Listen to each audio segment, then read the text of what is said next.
আক্রমণ, হিন্দু নির্যাতন, মঠ মন্দির সাধু সন্ত হত্যা, বৌদ্ধ সন্তদের গলার নালি কেটে হত্যা সহ বিভিন্ন প্রশাসনিক লেভেলে যে সমস্ত আধিকারিকরা আছেন তাদেরকে জোরপূর্বক পদচ্যুতি, বিভিন্ন কলেজ বিশ্ববিদ্যালয়ের বেছে বেছে হিন্দু অধ্যাপক শিক্ষিকাদের উপর আক্রমণ এবং সারা বাংলাদেশ জুড়ে যে নৈরাজ্য, সেই নৈরাজ্যের বিরুদ্ধে আমরা বারবার তীব্রতর আন্দোলনে সামিল হয়েছি।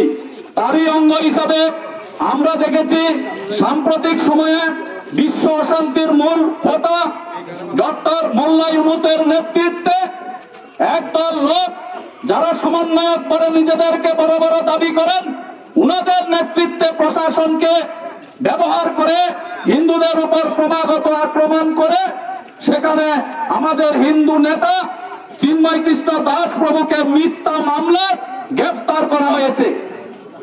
আমরা দেখেছি যে বাংলাদেশের জামায়াত শিবির যারা দীর্ঘদিন ধরে সেই বাংলাদেশে পরম্পরাগত রূপে অশান্তি সৃষ্টি করেছে, একটা হিন্দু সংখ্যাগরিষ্ঠ দেশকে 100 বৎসরের মধ্যে যারা হিন্দু শূন্য করে দেওয়ার প্রয়াস করছে এবং আজকে হিন্দু সেখানে সংখ্যালঘুতে পরিণত হয়েছে, সেই জায়গায় দাঁড়িয়ে চিন্ময় প্রভুর মিথ্যা মামলায় গ্রেফতার আমরা কোনোভাবেই মানছি না। আজকে এক চিন্ময় কৃষ্ণকে গ্রেফতার করে আপনারা হিন্দু সমাজকে, সনাতনী সমাজকে কোনোভাবেই দমাতে পারবেন না। যতবার আক্রমণ হয়েছে ততবার হিন্দু সংগঠিত হয়েছে এবং বাংলাদেশের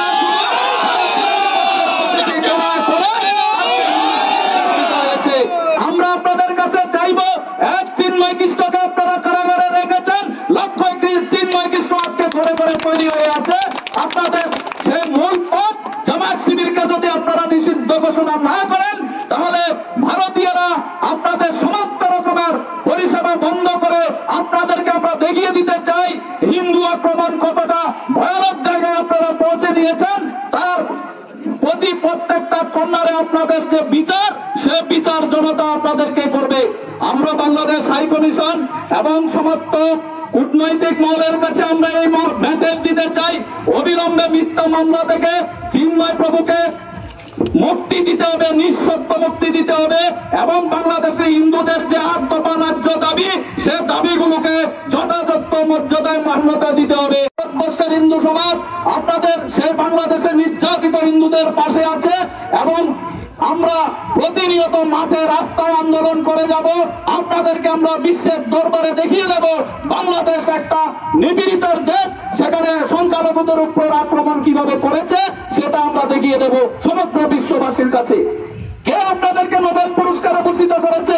যিনি প্রতিনিয়ত হিন্দুদের উপর আক্রমণ করছেন, মানুষ মেরে রাস্তা রাস্তায় ফেলে দিয়েছেন, উনি নোবেল পুরস্কার প্রাপ্ত সেই মোল্লা ইউনূস সরকার।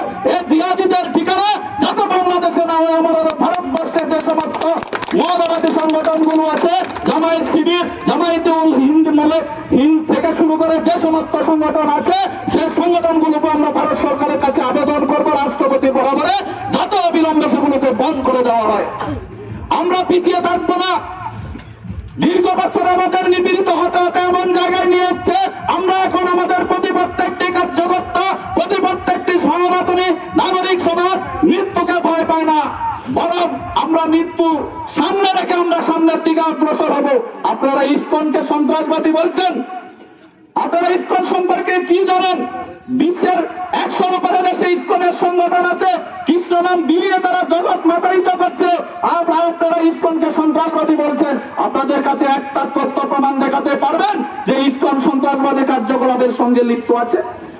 আমরা 100-র উপরে হাজার হাজার আমরা প্রমাণ দেখাতে পারবো যে জামায়াত শিবির, মৌলবাদী সংগঠনগুলো মানুষের অধিকারকে খর্ব করেছে, হিন্দুদের অধিকারকে খর্ব করেছে, হিন্দু হত্যার সঙ্গে তারা দাঙ্গা সঙ্গে লিপ্ত আছে। ভারতবর্ষের আনাচে কানাচে খবর নিয়ে দেখবেন, প্রত্যেকটি রাজ্যে রেল দুর্ঘটনা থেকে শুরু করে যে আক্রমণগুলো সংগঠিত হয়েছে সেগুলো সেই মৌলবাদী জামায়াতুল হিন্দের নেতৃত্বে সংগঠিত হয়েছে। কাজে আমরা চাইব ইসকনকে সন্ত্রাসবাদী বলে শুধুমাত্র আপনারা হাওয়া দিলে চলবে না। বিশ্বের মানুষ আপনাদেরকে ঠিক ভাবে চিনেছে যে বাংলাদেশি সেই মৌলবাদী সরকার কি করে হিন্দুদের স্বার্থে আঘাত দিচ্ছে সেটা কিন্তু আমরা প্রত্যেককে ভালোভাবে জানি।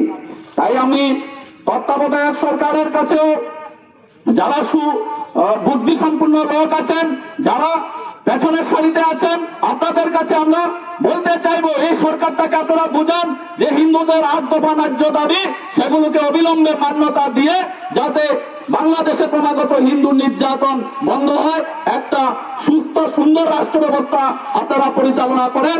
আমরাও ভালো থাকবো, আমাদের সঙ্গে আপনাদের যে কূটনৈতিক সম্পর্ক সেটাও বিচ্ছিন্ন হবে না। পণ্য পরিষেবা আমরা বন্ধ করে দেব।